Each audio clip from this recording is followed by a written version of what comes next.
Salut les gars, j'espère que vous allez bien. Aujourd'hui, on va parler de comment utiliser son environnement, parce que l'environnement, c'est ton ami, et ça peut beaucoup t'aider en séduction. J'ai mis utilise-le à ton avantage. Bon, qu'est-ce que j'entends par là? Séduire avec son environnement, c'est possible. C'est même hyper utile. C'est une manière, en fait, de jamais avoir de blanc. Enfin, les blancs, c'est pas toujours un problème, hein. Vous le verrez, les blancs, ça peut aider à amener un peu de tension, à vous rapprocher l'un l'autre. Mais au début, si tu sais pas de quoi parler, si t'as pas de sujet comme ça, le plus simple c'est de prendre des sujets qui sont dans ton environnement. Alors, je préfère expliquer, souvent c'est mieux d'éviter les trucs un peu surfaits. En fait, l'exemple c'est si t'es chez toi, bon déjà si elle vient chez toi, bon c'est déjà pas mal, mais c'est un exemple qui n'est pas un exemple en fait. Mais si t'as posé un livre genre sur ta table parce que tu veux parler de ce livre-là pour faire bien, ou t'as mis, je sais pas moi, de la musique, mais pas de la musique que t'aimes, mais de la musique que tu trouves que ça fait bien. Le problème c'est que c'est pas toi-même. Le problème c'est que tu utilises des choses que tu penses qui vont séduire. Alors, le truc c'est que ça peut marcher, mais c'est très emmerdant parce que tu vas commencer à développer des intérêts. Enfin non, tu vas pas réussir justement à développer des intérêts pour des choses qui ne t'intéressent pas. Du coup, tu vas acheter un livre qui ne te sert à rien, tu vas parler d'un sujet pendant 20 minutes que toi, ça ne t'intéresse pas en fait. Peut-être elle, ça t'intéresse, mais je veux dire, t'es pas là dans la séduction pour aussi souffrir. Faut quand même, en fait, il y a suffisamment de sujets sur Terre pour trouver des sujets qui l'intéressent et qui t'intéressent toi. Enfin, j'espère, parce que sinon c'est vraiment que. Mais déjà, ça veut dire que sinon tu prends les mauvaises femmes. Tu prends celles qui n'ont aucun intérêt, aucun sujet avec toi. Alors pour du très court terme, ça peut passer. Et encore, je pense que c'est beaucoup de souffrance mentale, on va dire. Après, moi, je suis quelqu'un de très cérébral, donc j'arriverai pas à faire ce genre de choses. Je vous explique comment moi je fais, mais bien sûr, il y a plein de gens qui utilisent ces subterfuges, si j'arrive à le dire.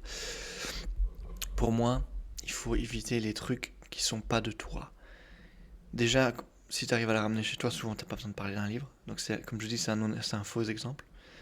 Prends ce qu'on a sous la main, j'entends, parler avec le serveur, lui faire des petites blagues, ou le serveur ou le barman. Bon, c'est souvent le serveur parce que le barman il reste derrière le bar. C'est pour ça que je vous ai mis une photo de barman, mais c'est une photo de serveur qu'il fallait. Bon, c'est pas grave. Il faut parler du bar. En fait, c'est des sujets si vous savez pas quoi dire. Et c'est des sujets que tu peux développer qui peuvent, qui, qui peuvent être, enfin, peuvent devenir intéressants grâce à ton input, qu'ils ne sont pas par défaut. Je veux dire, un bar, c'est un bar. Mais tu peux. Moi, j'avais déjà donné des exemples là, dans une autre vidéo. Quand il faut rajouter du chaos, je crois, c'était dans cette vidéo-là. Tu dois parler de. Tu lui dis, ben, à ton avis, qu'est-ce que c'était avant? Est-ce que c'était un bar clandestin? Est-ce que bah, c'était un truc rien à voir? Parce que c'est peut-être un grand bar, t'as l'impression que c'était peut-être avant une usine, une industrie. En fait, tu prends ce que t'as sous la main et tu pars dans tous les sens. Tu développes le truc. Et souvent, ça attire les gens parce que c'est une manière de voir la vie que peu de gens ont ou que peu de gens développent parce que je sais pas pourquoi ils développent pas, mais c'est quelque chose d'intéressant. C'est une manière de réfléchir sur le monde. Et ça marche en séduction, c'est surtout important. Il faut que vous soyez comme un lion dans votre royaume. Il faut que vous soyez à l'aise dans l'endroit où vous êtes en général. Alors c'est difficile d'être à l'aise partout, ça je le dis. Mais c'est possible d'être plus à l'aise. Et comment on fait ça? Pour moi, c'est l'inconfort, c'est toujours du confort. Qu'est-ce qu'on entend par là? C'est que l'inconfort, en fait, c'est juste du confort que t'as pas encore eu.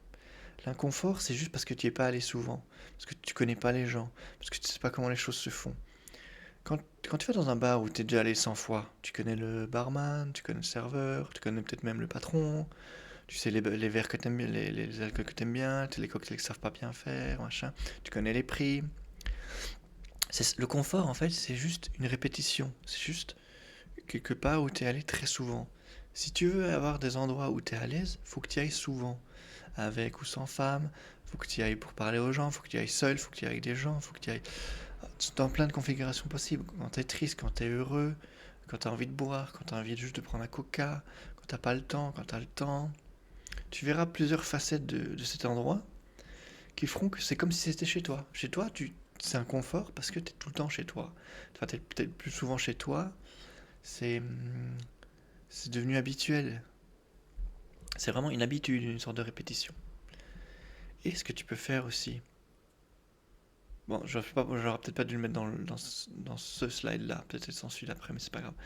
Tu peux, pour t'aider à séduire, pour t'aider à utiliser un environnement, tu peux aussi créer une partie de l'environnement en faisant du peacocking. Du peacocking, c'est genre. Peacocking, c'est les. Merde, je sais plus comment on dit en français l'animal, bref. C'est celui qui montre sa queue plein de couleurs là. Merde, comment ça s'appelle? Bon, c'est pas grave, je retrouvais le mot. Il faut que ce soit soft. Parce qu'en fait, le problème, c'est que si t'as un style un peu trop. M'as-tu vu En fait, si tu le mets. Enfin, non, même pas. En fait, si c'est un style m'as-tu vu, mais que tu le mets souvent, ça va. Si c'est un style m'as-tu vu, mais que tu le mets jamais, que tu le mets que pour séduire, des trucs comme ça va faire. J'en fais trop. En fait, c'est un sorte de manque de confiance en toi qui se transparaît par un excès, par une rébellion, par.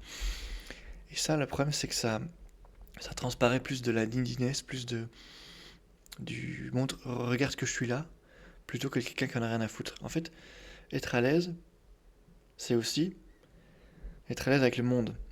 Et si tu veux toujours prouver quelque chose, bah, les femmes, ça leur plaît pas.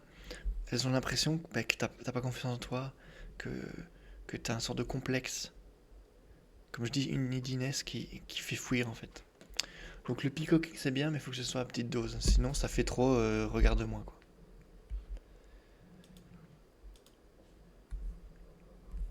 La créativité, qu'est-ce que c'est, qu'est-ce qu'il faut faire, est-ce qu'il faut l'utiliser, oui. Et moi je dis vas-y à fond quoi, lâche la bête.